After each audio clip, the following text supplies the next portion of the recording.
Another twist in the legal fight over Sofia Vergara's embryos. Actress's fertilized eggs are now suing her. Sofia Vergara and her ex were together for 3 years and tried to have a child using a surrogate. Yeah, but now she's married to another man, and her ex has come up with another plan for her frozen embryos. CBS 2's Kristine Lazar is here with the latest saga in this Hollywood love story gone bad, huh? It is a talker, this story. According to internet reports, Vergara's ex wants a judge to allow the embryos to be born so that they can inherit a trust he has set up for them in another state.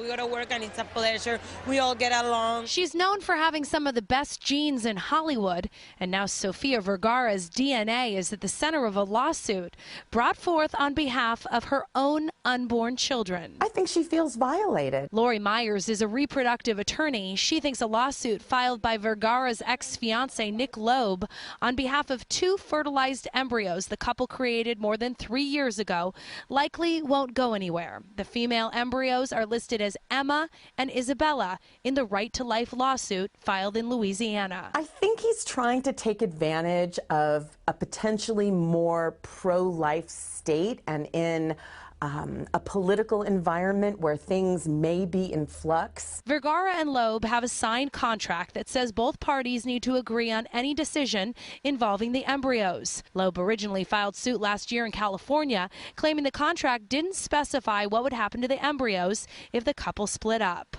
California is very clear that it follows a property model.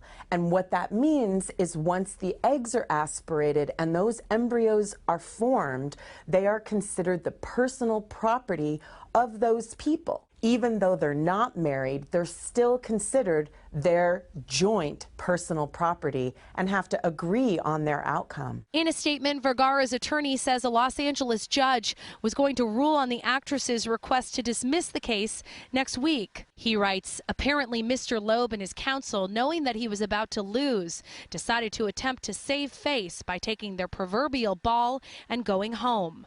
If it is really a family that Loeb wants, he should hire a surrogate and an egg donor and create one without dragging Vergara through another unnecessary legal battle.